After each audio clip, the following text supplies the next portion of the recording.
नमस्कार, good morning मित्रों। Dolphin classes में आपका स्वागत अभिनंदन है।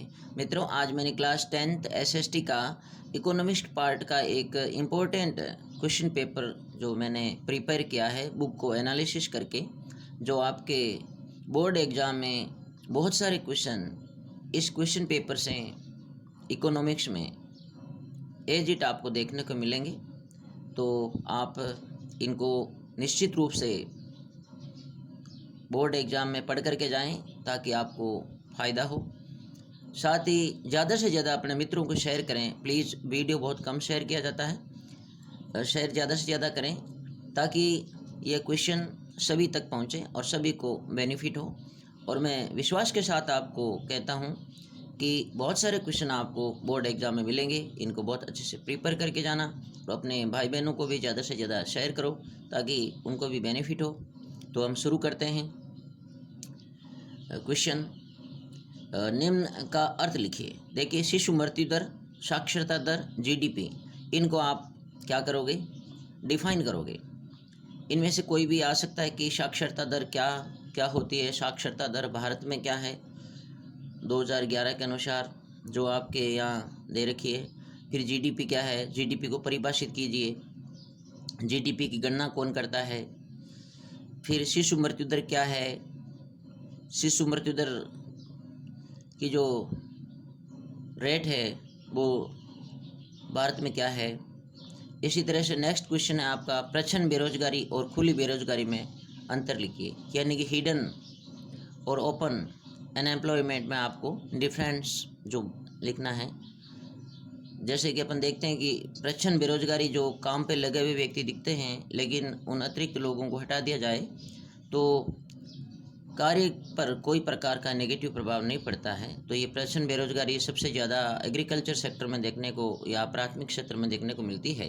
और खुली बेरोजगारी, जब व्यक्ति काम का इच्छुक हो फिर भी कार्य नहीं मिले या उसकी योग्यता के अनुसार कार्य नहीं मिले या कुछ समय के लिए कार्य मिले लेकिन नहीं मिलता है, तो ये खुली बेरोजगारी या ओपन अनएम्प्लॉयमेंट कहलाती है। फिर है मनरेगा 2005 क्या है। आपको डिफाइन करना है कि मनरेगा क्या है, यानी कि मनरेगा किस लिए शुरू किया, इसमें क्या किया जाता है, किस प्रकार से काम की गारंटी दी जाती है, यदि काम नहीं मिलता है तो किस प्रकार सरकार उनको बिना कार्य के भी भत्ता देती है और इससे क्या फ़ायदे हुए। नेक्स्ट है आपका फोर्थ क्वेश्चन, संगठित व असंगठित रोजगार क्षेत्रों में अंतर लिखिए। अब संगठित रोजगार का क्षेत्र क्या है, असंगठित क्या है, किस प्रकार संगठित महत्वपूर्ण और ज़्यादा सुरक्षित है, असंगठित किस प्रकार अस्थायी और असुरक्षित है ना। ऑर्गेनाइज्ड और अनऑर्गेनाइज्ड जो एम्प्लॉयमेंट फील्ड है, इनमें आपको डिफरेंस लिखना है। फिर है आवश्यकताओं का दोहरा संयोग क्या है। देखिए, आवश्यकताओं का दोहरा संयोग क्या है, तो इसके आपको डिफाइन करना है। किस प्रकार से पहले जो वस्तु विनिमय के द्वारा व्यापार होता था या जो मॉर्टल सिस्टम था वो क्या था, और ये किस प्रकार से आज के जो करेंसी या मुद्रा की तुलना में कैसे मुश्किल या हार्ड या जटिल था। नेक्स्ट क्वेश्चन है, ऋण के औपचारिक और अनौपचारिक क्षेत्रों में अंतर लिखिए। देखो, विकास के लिए ऋण लेना पड़ता है। मोस्टली एग्रीकल्चर सेक्टर में बहुत सारे किसान ऋण लेकर के ट्यूबवेल, कुएं या फिर कृषि औजार उपकरण या मशीनें खरीदते हैं और अपना आय बढ़ाने का प्रयास करते हैं। तो दो प्रकार के क्षेत्रों से ऋण लिया जाता है। एक तो औपचारिक क्षेत्र होता है, एक अनौपचारिक होता है। एक फॉर्मल और इनफॉर्मल जो सेक्टर होते हैं उनसे लोन लेते हैं। तो आपको विशेष रूप से ध्यान रखना है, एक तो ऋण के औपचारिक अनौपचारिक क्षेत्रों में, और एक जो है आपका संगठित असंगठित रोजगार के क्षेत्रों में। कन्फ्यूज बहुत सी बार स्टूडेंट्स हो जाते हैं, इनको समझ करके लिखना है, गलत मत लिखना उत्तर, क्योंकि जो अपन देख रहे हैं संगठित क्षेत्र है सुरक्षित है, इसी प्रकार से हम देख रहे हैं ऋण का जो औपचारिक क्षेत्र है वो सुरक्षित है। अनौपचारिक, जहाँ रिश्तेदारों से या सेठ साहूकारों से लिया जाता है, उसमें जो रेट होती है बहुत ज़्यादा होती है, इंटरेस्ट रेट ज़्यादा होती है और कोई ख़ास इसमें शर्तें नहीं होती है। ऐसे में बहुत ज़्यादा महंगा पड़ता है अनौपचारिक क्षेत्र से जो ऋण लिया जाता है, तो आपको इनमें डिफरेंस बताने हैं। नेक्स्ट क्वेश्चन है आपका, विकास में ऋण की भूमिका समझाइए।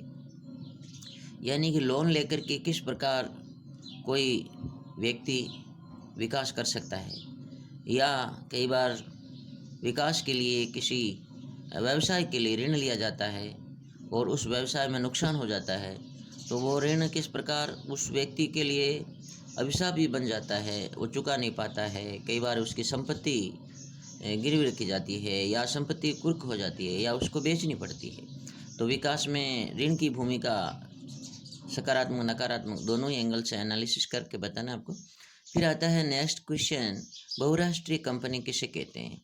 मल्टीनेशनल कंपनी की आपको डिफाइन करना है। बहुराष्ट्रीय कंपनी होता है जिसका मूल हेड क्वार्टर जो होता है अब मूल देश में होता है, ब्रांचें 2 या अधिक देशों में होती है, और बड़े लेवल पे इन्वेस्टमेंट होता है, जिसको अपन मल्टीनेशनल कंपनी कहते हैं। ये बहुत सी बार क्वेश्चन आया हुआ है, रिपीट होता है, इसे अच्छे से तैयार करके जाएं। फिर ये विदेशी निवेश किसे कहते हैं, यानी कि फॉरेन इन्वेस्टमेंट किसे कहते हैं। यानी कि जब हम देखते हैं कि किसी देश के अंदर बाहर देश की कंपनियां पैसे लगा के अपना बिजनेस शुरू करती है, या तो खुद लगाती है, या उस मूल देश की कंपनी के साथ में साझा या पार्टनरशिप करके अपना इन्वेस्टमेंट करती है, व्यापार स्थापित करती है, तो इसको अपन जो पैसे लगाती हैं उसको हम विदेशी कंपनियों के द्वारा लगाए गए पैसे या विदेशी सरकारों के द्वारा किसी सेक्टर में लगाए गए पैसे विदेश निवेश कहा जाता है। फिर वैश्वीकरण क्या है, यानी कि ग्लोबलाइजेशन क्या है, किस प्रकार आज पूरी दुनिया एक वैश्विक ग्राम में तब्दील हो गई है, और इसमें एक ये भी आता है कि प्रौद्योगिकी का क्या योगदान है वैश्वीकरण की प्रक्रिया में। वैश्वीकरण की प्रक्रिया और उदारीकरण की प्रक्रिया आपस में घनिष्ठ रूप से जुड़ी हुई है। जिस तरह से जितना उदारीकरण हुआ है, वैश्वीकरण उतना ही तेजी से बढ़ा है। तो आपसे क्वेश्चन पूछा जा सकता है कि वैश्वीकरण क्या है, परिभाषित कीजिए।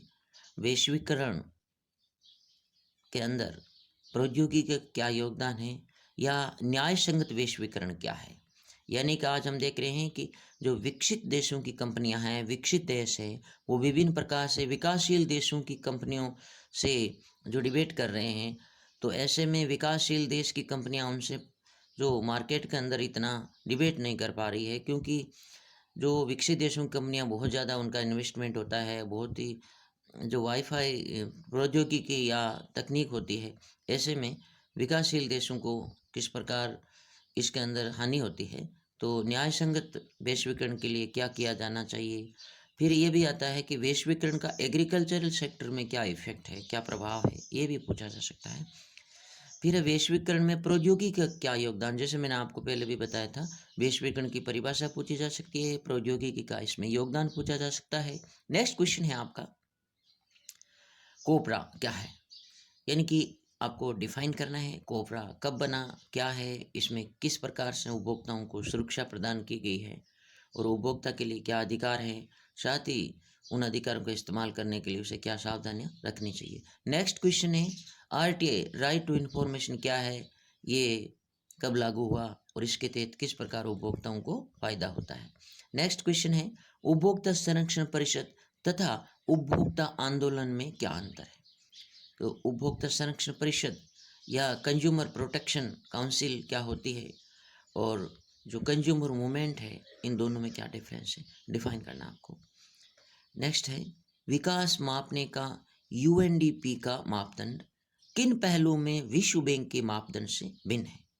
देखिए क्वेश्चन है, मतलब यूएनडीपी मेजरमेंट करती है भी किसी देश का जो विकास है वो कितना है, दूसरे देश से तुलना करनी हो तो ये किस प्रकार के कौन कौन से जो पहलू होते हैं, आधार होते हैं, उनके आधार पर कैलकुलेट करती है।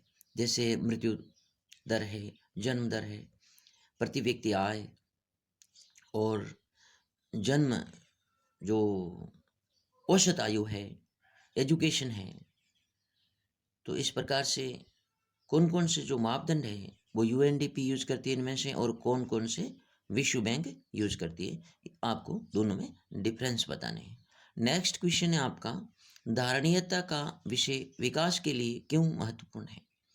यानी धारणीयता का विषय है वो विकास के लिए ज़रूरी है, किस प्रकार से आज जो दुनिया बढ़ रही है, दुनिया की जनसंख्या बढ़ रही है, संसाधन सीमित है, आवश्यकताएं असीमित हैं और बढ़ती हुई जनसंख्या की वजह से पर्यावरण पर जो नेगेटिव प्रभाव पड़ रहा है, संसाधन सीमित जो है वो प्रदूषित होते जा रहे हैं, चाहे मिट्टी हो, चाहे वायु हो, चाहे जल हो। तो हम जो अविवेकपूर्ण तरीके से इन संसाधनों का अपनी आवश्यकताओं की पूर्ति के लिए तेजी से दोहन कर रहे हैं, हमें क्या जो मापदंड है उनको फॉलो करना चाहिए, किस प्रकार से सावधानी पूर्वक हमारी आने वाली पीढ़ियों के लिए संसाधनों को संरक्षित रखना है, नवीकरण संसाधनों का उपयोग करके किस प्रकार से हम धारणीयता के सिद्धांत को फॉलो कर सकते हैं, तो आपको इसके बारे में बताना है। ये क्या क्यों ज़रूरी है, क्योंकि यदि हम संसाधनों का अविवेकपूर्ण तरीके से अंधाधुंध उपयोग करेंगे तो ये मिसयूज होगा और आने वाली पीढ़ियों के लिए संसाधन खत्म हो जाएंगे। हाँ, हमें विकास को भी प्राप्त करना है, लेकिन साथ में आने वाली पीढ़ियों और पर्यावरण को भी ध्यान में रखते हुए विवेकपूर्ण तरीके से एक बैलेंस्ड एंगल से या एक संतुलित दृष्टिकोण से संसाधनों का प्रयोग करना है, ताकि आने वाली पीढ़ियों के लिए भी संसाधन बचे रहे और हम विकास को भी प्राप्त करें। साथ ही साथ ज़्यादा से ज़्यादा प्रयास होना चाहिए कि नवीकरणीय के स्थान पर नवीकरणीय और जो असमाप्य ऊर्जा के स्रोत हैं, जैसे टाइडल एनर्जी है, सोलर एनर्जी है, विंड एनर्जी है, इस प्रकार का हमें उपयोग करना चाहिए संसाधनों का, ताकि जो जैविक संसाधन है वो बने रहें और ये समाप्त नहीं हो और पर्यावरण भी सुरक्षित रहे। नेक्स्ट क्वेश्चन है आपका, भारतीय अर्थव्यवस्था में तृतीय क्षेत्र अथवा तृतीय क्षेत्र के योगदान का वर्णन कीजिए। तो आपसे पूछा जा सकता है तृतीय क्षेत्र यानी कि सेवा क्षेत्र किस प्रकार से आज हर देश के विकास में महत्वपूर्ण योगदान दे रहा है। भारत में प्रारंभिक जो आज़ादी के प्रारंभिक वर्षों में कृषि या प्राथमिक क्षेत्र का बहुत बड़ा योगदान था और सरकार ने भी इसी क्षेत्र में सबसे ज़्यादा ध्यान दिया। लेकिन उसके बाद में धीरे धीरे जब हमारा देश खाद्यान्न के मामले में आत्मनिर्भर हो गया और बड़े पैमाने पर जो 1966-67 के अंदर हरित क्रांति का आगाज हुआ और बहुत बड़े पैमाने पर विभिन्न खाद्यान्न फसलों का बफर उत्पादन हुआ, भारत किस प्रकार से आत्मनिर्भर बनता गया और बाद में तृतीय क्षेत्र का योगदान बढ़ता गया और आज सबसे बड़ा योगदान तृतीय क्षेत्र का है। इसे सेवा क्षेत्र भी कहा जाता है। तो इसके बारे में आपको बताना है। और ये भी प्रश्न बन सकता है हमारे देश के अर्थव्यवस्था के संबंध में कि भारत के विकास में कृषि के योगदान का उल्लेख कीजिए, यानी कि प्राथमिक क्षेत्र के विकास का उल्लेख कीजिए। तो मित्रों, आज के लिए इतना ही क्वेश्चन। नेक्स्ट और भी क्वेश्चन जो 3 पार्ट बचे हैं उनके इम्पोर्टेंट क्वेश्चन के वीडियो डाल दिए जाएंगे।